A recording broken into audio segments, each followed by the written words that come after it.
Hey guys, welcome to another property showcase by propertycozy.com.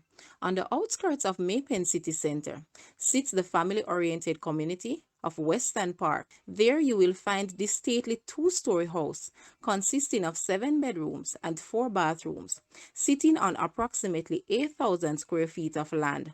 Originally built as a single-family dwelling, the property was modified into a 3-family income-generating residence, but can be easily returned to its original state. This house is ideal for a growing family or the invested-minded purchaser. Guys, let's take a look at this house, and please watch the entire video for more details at the end.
The asking price for this house is Jamaican 27.5 million or US $178,600. To purchase or make an offer, please take a look at your screen, or you may visit the description area below for full details. If you like this video, please hit the like button and also share with a friend. Thanks for watching, guys.